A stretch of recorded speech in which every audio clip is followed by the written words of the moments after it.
The silence in the breakfast room at Ravenshire Hall was not a simple absence of sound. It was a physical weight, thick as the velvet drapes and twice as suffocating. Duke Adrian Ravenshire stepped into the light of the high-arched windows, the rhythmic click of his boots on the polished mahogany floor the only thing breaking the stillness. "Good morning, Elena," he murmured, his voice a practiced, disinterested barrette as he reached for the silver handle of the teapot. He didn't look up, he never did. For 5 years, their mornings had been a study in a symmetrical, frozen ritual. He would read the Times, she would sit in the gold-trimmed chair opposite him, and they would exist in a vacuum of polite neglect. But as his fingers brushed the silver, he froze. The metal was searingly hot, steam still curling lazily from the spout, yet the chair across from him was empty. The velvet cushion of the seat was perfectly smooth.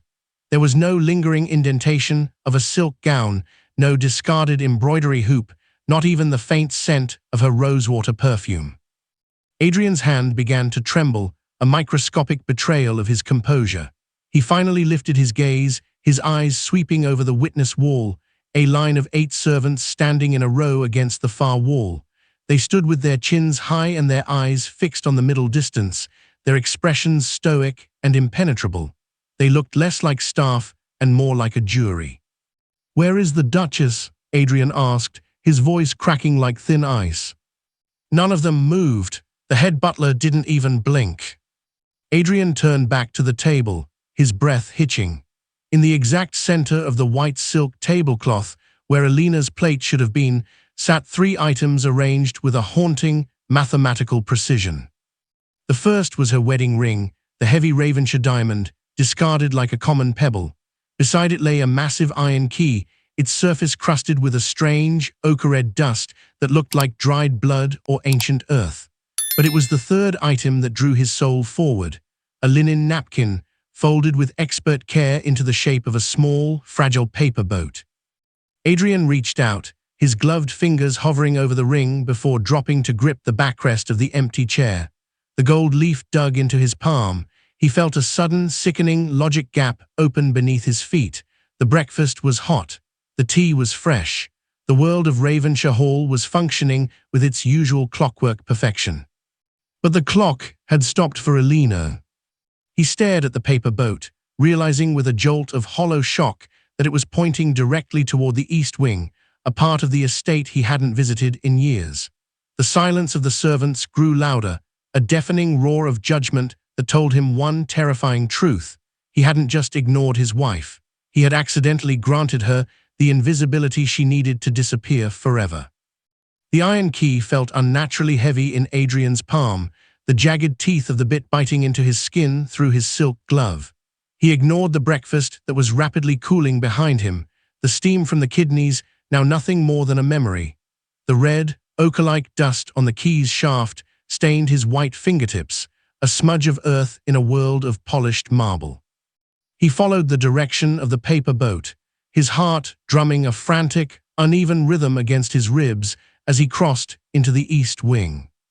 This part of Ravenshire Hall was a tomb of forgotten memories, draped in grey Holland covers and smelling of cedar and neglect. He had not walked these corridors since their wedding night, when he had formally shown Elena her domain before retreating to his own wing to manage the duchy's ledgers. He reached the end of the gallery, where a narrow, unassuming door was tucked behind a heavy tapestry of a hunt. He hesitated. The logic of his life dictated that a duchess's private sanctuary should be a boudoir, a place of soft chaise longues, spilled perfume, and perhaps a stack of inconsequential romance novels. He expected to find a nest of feminine boredom, a testament to the idle life he had provided for her. The key slid into the lock with a rusted, reluctant groan. Adrian turned it, the mechanism clunking into place with a finality that made his stomach turn. He pushed the door open, bracing for the scent of lavender.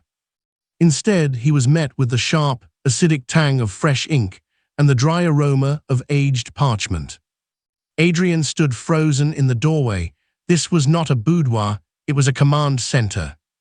The walls were not covered in floral silk, but were lined with floor-to-ceiling shelves packed with leather-bound ledgers, each marked with a year and a port city: London, Bombay, Canton, New York. In the center of the room sat a massive, scarred oak desk, buried under a mountain of correspondence and architectural blueprints. A telescope stood by the window, aimed not at the gardens, but at the distant horizon where the main road met the sea. His eyes fell upon a large map pinned to the wall, centered on the Atlantic. Dozens of tiny pins, some tipped with black wax and others with gold, tracked the movement of ships across the blue expanse. Underneath the map, a signature stamp lay on a bed of ink. It didn't bear the Ravenshire crest, but a stylized EW inside a compass rose. Adrian moved toward the desk, his hand brushing against a stack of bills of lading. They were all made out to a company he had never heard of, yet the profits listed in the margins were staggering, sums that rivaled his own ancestral wealth. He realized, with a cold shiver of curiosity that bordered on terror, that while he had been treating Elena like a silent piece of furniture, she had been building an empire in the shadows of his own house. She hadn't been lonely, she had been busy. The heavy oak door of the secret office clicked shut behind Adrian, the sound echoing through the hollow corridor like a gavel. His mind was a frantic map of ledger entries and shipping routes, but his body moved with the rigid, instinctive authority of a duke. He returned to the breakfast room, his boots striking the floor with a violence that should have made the servants flinch. They did not. The wall of judgment remained as it had been, 8 figures in imperial blue, their faces as unreadable as the stone gargoyles on the manor's roof. "Thomas," Adrian said, his voice low and dangerous, addressing the head footman. "The East Wing. Explain the state of the Duchess's private quarters." Thomas, a man who had served the Ravenshire line for 20 years, didn't turn his head. "I am afraid I don't know what you mean, Your Grace. The Duchess's boudoir is perfectly maintained." "Do not play the fool," Adrian snapped, stepping into the man's personal space. The scent of the red dust from the key was still on his fingers, a physical evidence of his discovery. "I found the office, I found the ledgers, and I found the empty trunks. Where is my wife?" For the first time, Thomas shifted his gaze. It wasn't the look of a subordinate caught in a lie, it was the look of a man who had already chosen his side. "The Duchess requested that we maintain her privacy, Your Grace. It was her express wish that her extracurricular business not disturb your own important affairs." "Privacy for 18 months, Adrian's voice rose, the logic of his world splintering. How did she move crates of ledgers and heavy furniture without a single carriage being reported in the logs? A small, knowing smile tugged at the corner of a young maid's mouth. Adrian pivoted toward her, his shadow looming over the white silk table. "You speak." "We used the laundry wagons, Your Grace," the girl whispered, her eyes shining with a sudden, defiant pride. "Every Tuesday for nearly a year. One trunk at a time, hidden beneath the linens. You never looked at the wagons, you never looked at us." The realization hit Adrian like a physical blow to the chest. He looked down the line of servants, the men who polished his boots, the women who aired his sheets, and saw the truth reflected in their stoic faces. They had been a silent army, a domestic conspiracy operating in the very air he breathed. They had carried her life out of the house piece by piece, right under his nose, while he sat at this very table reading about the price of grain and the politics of the lords. "You all knew," Adrian whispered, the silence of regret finally beginning to settle into his bones. "You helped her leave me." "We helped her live, Your Grace," Thomas corrected softly. Adrian looked back at the empty, gold-trimmed chair. The paper boat seemed to mock him now. He wasn't the master of this house. He was a stranger in it, a man who had been so busy being a duke that he had forgotten how to be a husband, until the woman he owned had traded her wedding ring for the open sea. The dismissal of the servants left the breakfast room sounding louder in its emptiness than it ever had with their presence. Adrian did not return to his cold tea. Instead, he retreated to the East Wing office, the iron key now a permanent weight in his pocket. He needed to understand the mechanics of his own undoing. He bypassed the grand shipping maps and went straight for the heavy mahogany desk. In the top drawer, tucked behind a stack of navigation charts, he found a small, vellum-bound volume. It looked like a lady's diary, the sort of book where one might expect to find pressed flowers or trite verses about the changing seasons. Adrian opened it with a sense of voyeuristic dread, bracing for a litany of his own failures, a record of his coldness and the lonely nights she had spent in the silence of Ravenshire Hall. He expected to feel the sting of her tears on the page. But as he turned the leaves, his breath hitched. There were no tears, there were only numbers. The Ghost's ledger was a masterpiece of financial sabotage. Written in Elena's elegant, sloping hand were columns of meticulous calculations that spanned 3 years. She hadn't recorded her feelings, she had recorded her percentages. On one side of the page were the official Ravenshire estate expenses, repairs to the north roof, the purchase of new hunters, the wages for the very staff who had helped her escape. On the other side was a shadow account she labeled her Freedom Fund. Adrian's eyes scanned the entries, his heart hammering against his ribs. She had been siphoning off fractions of the estate's income, the rounding errors of a massive fortune, 2% from the timber auctions, 5% from the tenant rents in Yorkshire, a quiet diversion of the dividends from the East India stock. It was a slow, surgical bleed. She had treated his wealth like a block of marble, chipping away at it until she had sculpted a fortune of her own. There was a chilling logic to it. For every night he had ignored her at dinner, she had moved another £100 into an offshore account in the name of E. Whitmore. "You weren't pinning," Adrian whispered to the empty room, the realization turning like a knife in his gut. "You were calculating the cost of your exit." He reached the final page. There was no farewell note, only a final balance sheet. The sum at the bottom was enough to buy a fleet of ships or a manor in the colonies. Beside the grand total, she had drawn a tiny, precise symbol, a compass needle pointing west.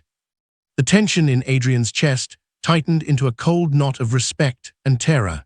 He had spent 5 years believing she was a bird in a cage, never realizing she had been slowly dismantling the bars and selling them back to him for the price of her own wings. He wasn't looking for a lost wife anymore. He was hunting a rival who had outplayed him in his own house. The dawn over London was a bruised purple, matching the state of Adrian's pride as his carriage rattled through the narrow, rain-slicked veins of Cheapside. He had left Ravenshire Hall in a fever of realization, the vellum-bound ledger tucked against his chest like a weapon. He wasn't following the scent of perfume anymore. He was following the cold, metallic trail of coin. The address Elena had noted in her Freedom Fund led him to a shop squeezed between a tallow chandler and a spice merchant. The sign above the door hung crooked, bearing a faded crest that suggested a history of fallen nobility.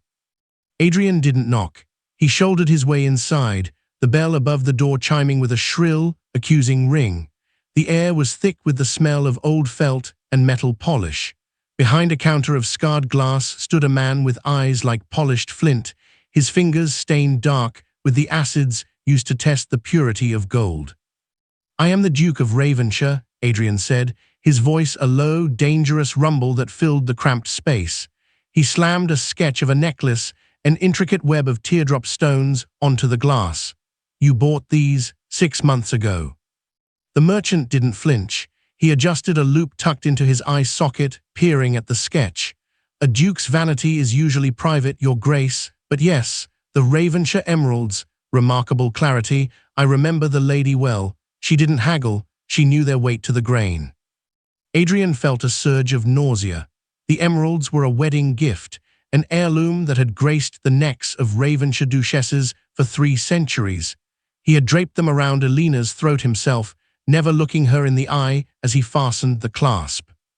"How much?" Adrian demanded, his gloved hand tightening into a white-knuckled fist. The merchant tapped a ledger on his desk, his expression a mask of professional indifference.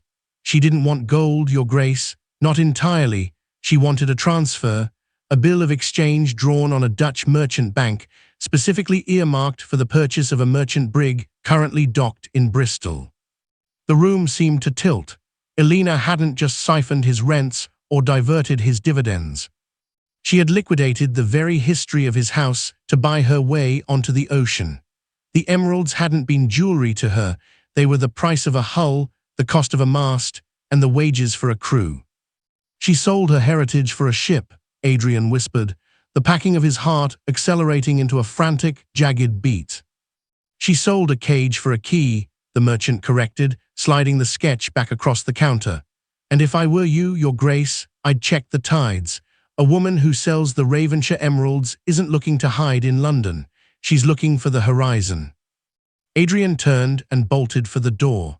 The Regency noir of his life was no longer a slow-burn mystery. It was a race against the wind. Elena was no longer a ghost in his house. She was a captain on the sea, and every second he spent in the shadows of London, she was a mile closer to a world where his name meant absolutely nothing. The candlelit grandeur of the Duchess of Richmond's ballroom was a dizzying blur of silk and secrets, a sea of porcelain masks and feathered fans that felt like a mockery of Adrian's desperation.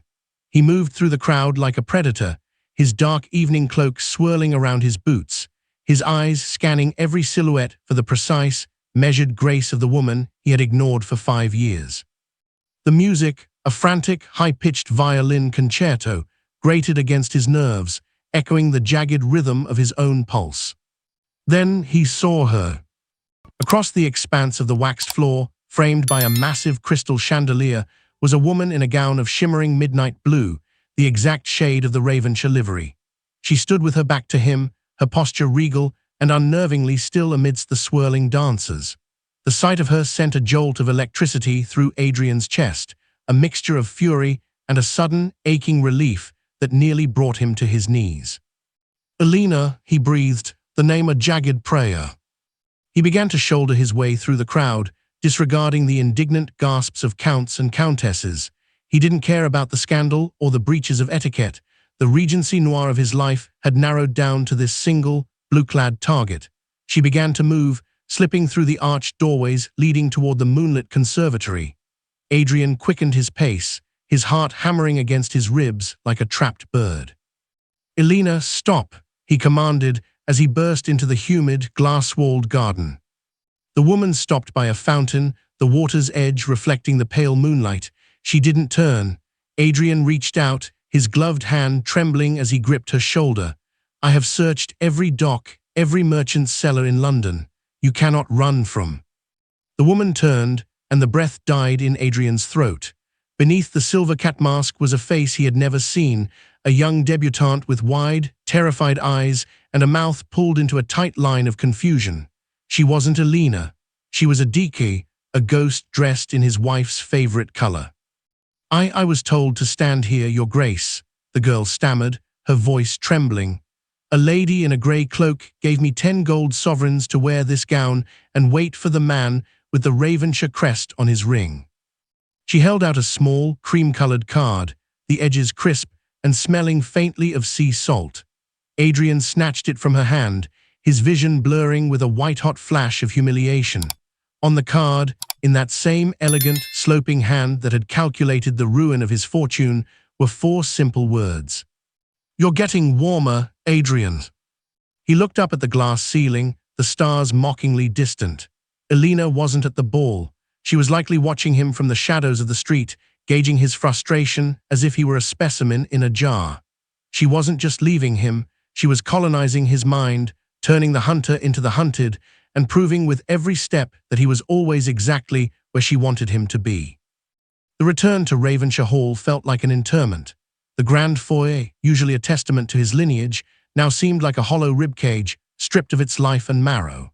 Adrian moved through the house with a ghost's gait, his boots no longer clicking with authority, but thudding with the heavy, rhythmic ache of defeat.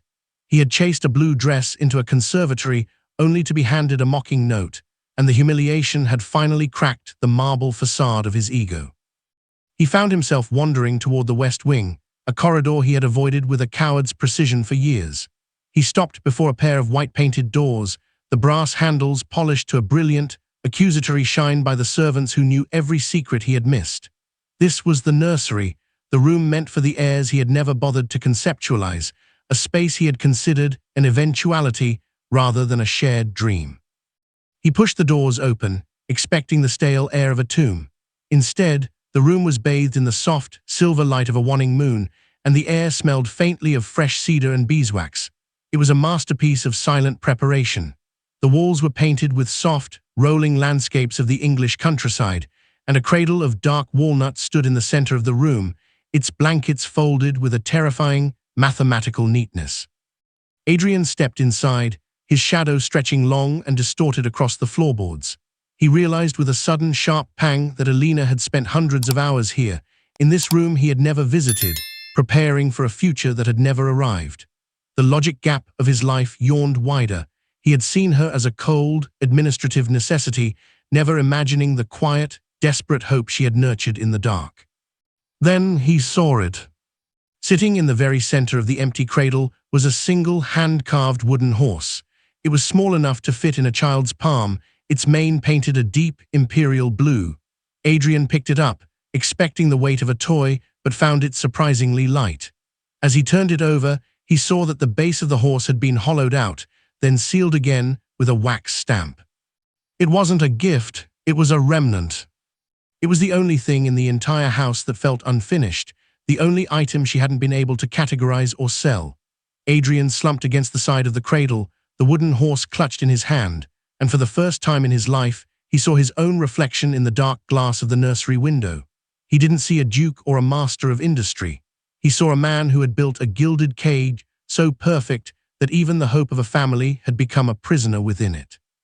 The toy was the final proof of his failure, the one thing Elena couldn't take because it represented a heart that had stopped beating before it ever had a chance to live. The wooden horse remained clutched in Adrian's hand as he retreated from the silent nursery, its painted blue mane mocking the pallor of his knuckles. He returned to the breakfast room, the site of his first undoing, where the table had been cleared of food, but the three relics still sat in their haunting, symmetrical row. The servants had vanished into the shadows of the house, leaving him alone with the ghost of his own neglect. He picked up the linen napkin, the fragile paper boat he had previously feared to touch. It felt crisp, starched with a precision that bordered on the ritualistic. With trembling fingers, Adrian began to unfold it. He expected a hidden message, perhaps another biting remark in her elegant, sloping script, but as the linen flattened against the mahogany, a different kind of revelation emerged.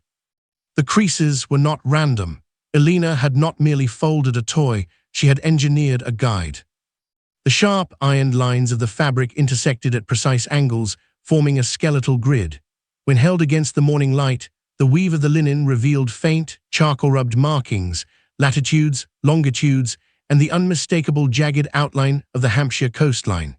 It was a map of the Southampton docks, centered on a specific, secluded slipway far from the commercial bustle of the main harbor. A cold, electric dread surged through his veins. She wasn't hiding from him anymore, she was inviting him to witness the finality of her exit. This was the high stakes of her game. She didn't want him to wonder where she had gone. She wanted him to stand on the shore and watch the horizon swallow the woman he had spent 5 years treating as a shadow. "You want me to see it," Adrian whispered, the realization hitting him with the force of a physical blow. "You want me to feel the wind as you leave." He checked the heavy gold watch in his waistcoat. The tide would turn in 3 hours. Southampton was a hard ride, a distance that would break a lesser horse and a lesser man, but the logic gap had finally closed, replaced by a desperate, singular purpose. He wasn't chasing a phantom or a ledger entry anymore. He was chasing the last thread of his own humanity. Adrian bolted toward the stables, the linen map crushed against his chest. He didn't call for a carriage or a groom. He threw a saddle over his strongest stallion himself, his hands working with a frantic, unpracticed speed. As he galloped down the long, gravel drive of Ravenshire Hall, he didn't look back at the gilded cage he had built. He looked only toward the south, toward the sea salt and the ink, praying that for the first time in their marriage, he wouldn't be too late to finally see her. The air at the Southampton docks tasted of brine and bitter finality. Adrian's stallion was lathered in white foam, its breath coming in ragged, whistling heaves that matched the frantic hammering in Adrian's own chest. He dismounted before the beast had even come to a full stop, his boots hitting the slick, rotting timber of the pier with a heavy thud. The harbor was a chaotic symphony of creaking masts and shouting sailors, but Adrian's world had narrowed to a single vessel moored at the furthest slipway, the Silver Flash. It was a merchant brig, its hull painted a defiant, shimmering gray, its sails already unfurling like the wings of a great predatory bird. And there, standing at the stern rail, was Elena. She was not wearing the tattered disguise of a decoy or the midnight silk of a duchess. She wore a practical coat of charcoal wool, her dark hair pinned back with a severity that revealed the sharp, brilliant lines of a face he had never truly studied. She didn't look surprised to see him. She looked at him with the calm, detached curiosity of a traveler observing a landmark fading into the distance. "Elena," he cried out, his voice cracking against the roar of the wind. The gap between the pier and the ship was widening.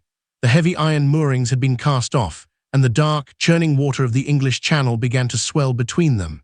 Adrian reached the very edge of the dock, his fingers gripping the splintered wood of a piling.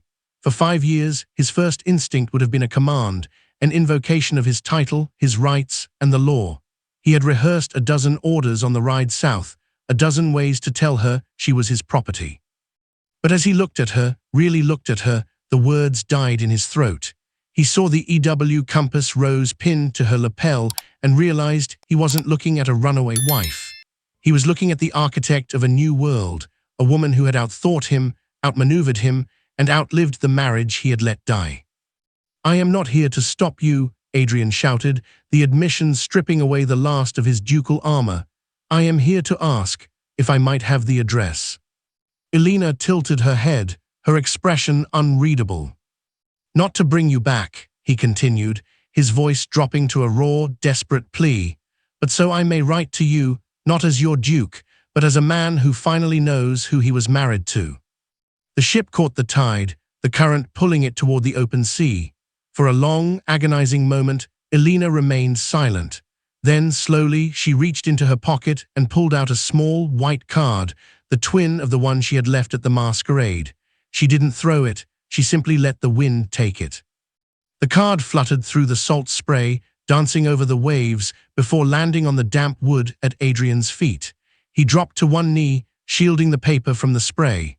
On it was no mocking note, only the name of a port in the Americas and a date 3 months away. He looked up, but the silver flash was already turning its bow toward the horizon. Elena didn't wave. She simply turned and walked toward the wheelhouse, leaving Adrian alone on the edge of the world, clutching a piece of paper that was the only real thing they had ever shared. The seasons at Ravenshire Hall no longer felt like administrative cycles of harvest and taxation. They felt like the slow, deliberate turning of a page. A year had passed since the iron key had first burned a hole in Adrian's pocket, and the house had transformed from a gilded cage into a living thing.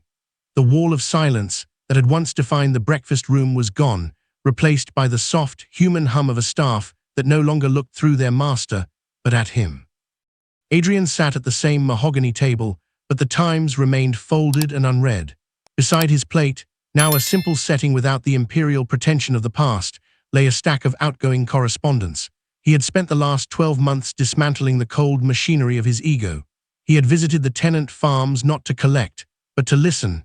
He had walked the East Wing office not to reclaim the wealth Elena had siphoned, but to study the brilliance of the woman who had outplayed him. He picked up a fresh sheet of parchment, the scent of the ink no longer sharp and acidic, but steady and grounding. He dipped his pen, his hand no longer trembling with the silence of regret, but moving with the heavy, honest weight of a man who had finally found his voice. "To the captain of the Silver Flash," he began, his script mirroring the careful precision he had once ignored in her. He didn't write of property or duty. He wrote of the blue-maned wooden horse that sat on his desk. He wrote of the way the light hit the Southampton docks at dawn. He wrote to the woman in the Americas, not as a duke demanding a duchess, but as a student writing to his master, reporting on the progress of a soul that had finally learned how to see. As he sealed the letter with a simple wax press, not the Ravenshire crest, but a plain, humble circle, Thomas, the head footman, stepped forward. There was no judgment in the man's eyes now, only a quiet, mutual respect. "The post-rider is ready, Your Grace," Thomas said softly. "Thank you, Thomas," Adrian replied, handing over the letter. "And tell the kitchen we shall have an extra setting at dinner tonight. I believe it's time I invited the estate manager to discuss the new irrigation plans." He looked at the empty, gold-trimmed chair across from him. It was still unoccupied, and perhaps it always would be. But as Adrian watched the sun climb over the horizon, he realized that for the first time in his life, he wasn't alone in the room. He had finally become a man worth knowing, even if the only person who truly knew him was currently a world away, sailing toward a horizon he was finally brave enough to follow. Would you have left Adrian for good, or is a man who finally sees worth a second chance? Tell us your thoughts in the comments and don't forget to subscribe.